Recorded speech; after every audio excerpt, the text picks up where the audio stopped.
Have you ever wondered why some people just can't say, "I'm sorry"? With narcissists, this refusal isn't just about being stubborn. It's a deeply ingrained behavior tied to their need for control, avoidance of vulnerability, and the desire to always appear as the victim. Today, we're diving into why narcissists never apologize. Stick around as we uncover their tactics, share survivor stories, and reveal psychological insights that will help you understand their behavior. By the end of this video, you'll know why they never say those two little words and how to protect yourself from their manipulations. Narcissistic personality disorder is a complex mental health condition characterized by traits like an inflated sense of self-importance, a constant need for admiration, and a lack of empathy. These traits often manifest in behaviors that are manipulative and self-serving. The development of NPD is thought to be influenced by a combination of genetic predispositions and environmental factors, such as parenting styles, cultural influences, and early life experiences. For instance, being excessively praised or overvalued during childhood can contribute to an inflated self-image.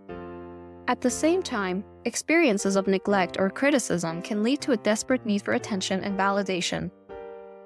Narcissists crave control.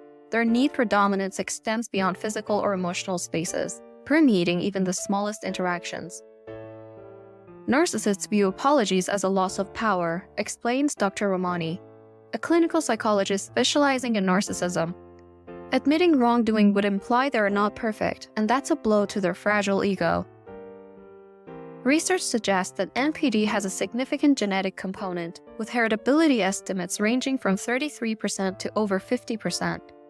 This genetic predisposition, combined with factors like early childhood experiences, can lay the groundwork for the development of narcissistic traits. Moreover, the environment plays a crucial role. How parents, peers, and society treat one at large can either reinforce or mitigate these narcissistic tendencies.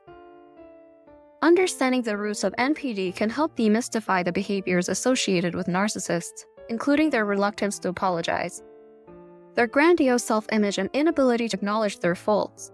Instead, they may see apologies as threatening their inflated self-esteem. One survivor shared, "We were on a FaceTime call, and when I tried to talk, he completely ignored me. I stopped talking and started doing my own thing.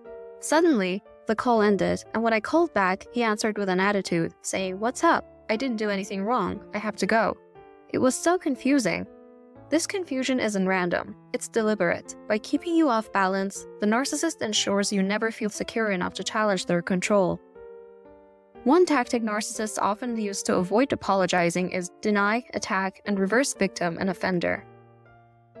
This manipulation strategy involves denying the wrongdoing, attacking the victim, and then make the victim seem like the aggressor.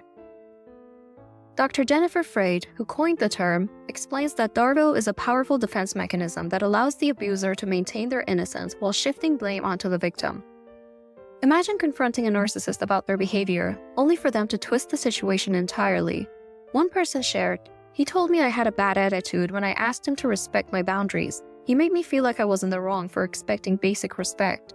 This is a classic example of Darvo in action, deflecting responsibility and making you question your reality.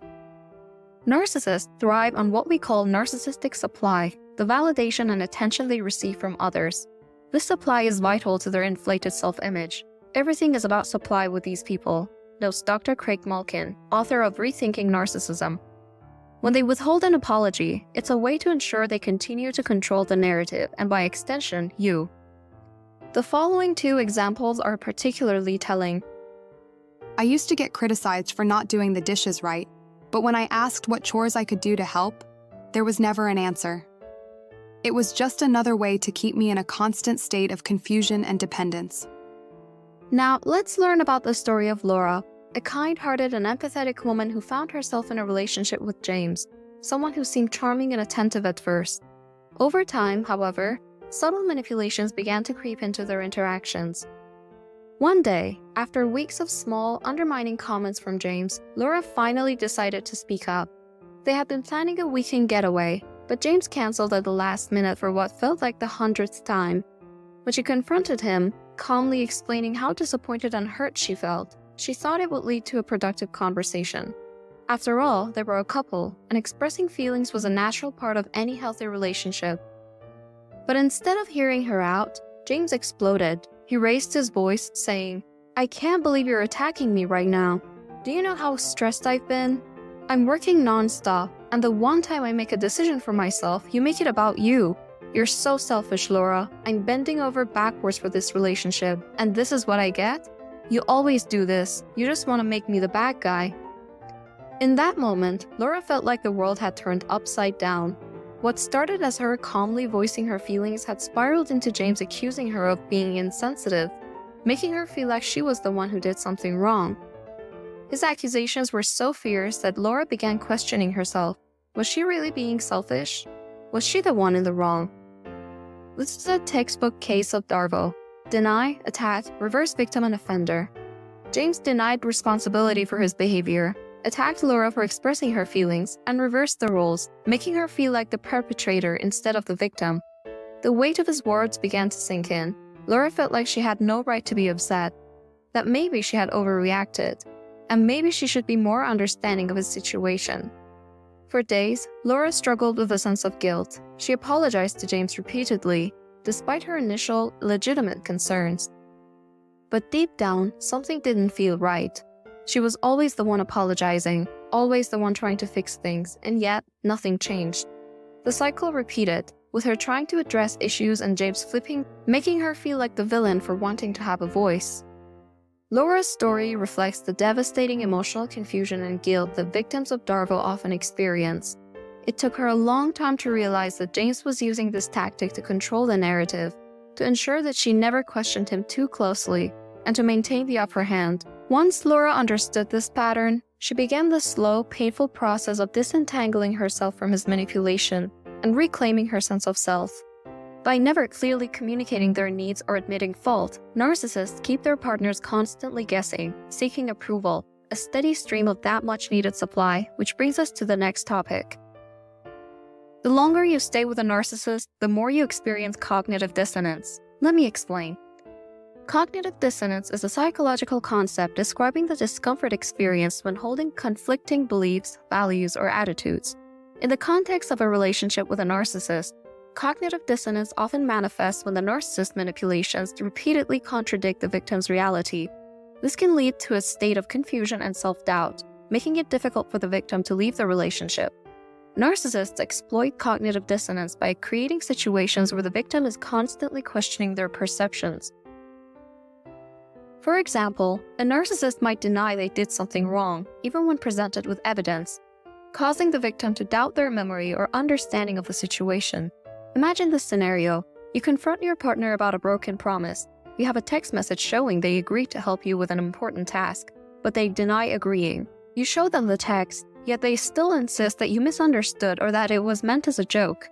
This manipulation makes you question your ability to remember events accurately, eroding your confidence and self-trust.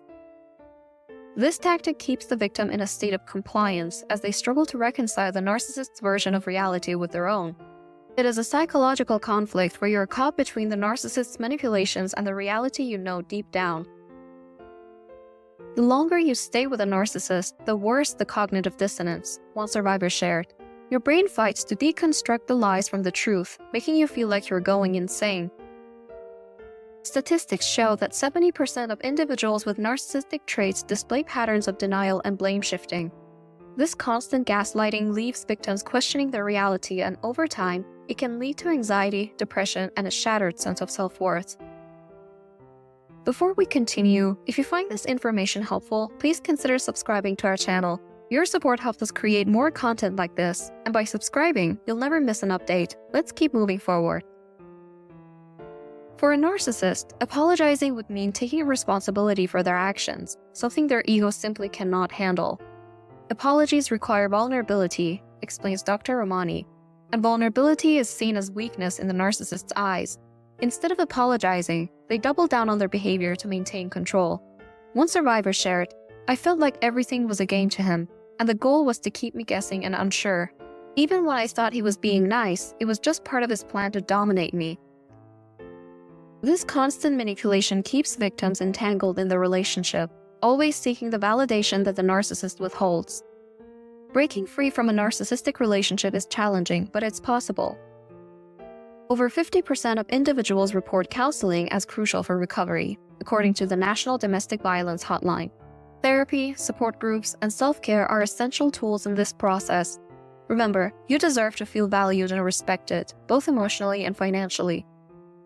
And speaking of the long-term effects of a narcissist's selfish behavior, make sure to join us in our next video, where we explore a topic that hits even closer to home: infidelity and cheating among narcissists. Why do narcissists seem more prone to betraying their partners? How do their lack of empathy and constant need for validation drive them to break trust? This episode will dive deep into the patterns and warning signs that often precede their betrayal, helping you spot the red flags before it's too late. You won't want to miss it. Stay informed, stay strong, and we'll see you in the next video.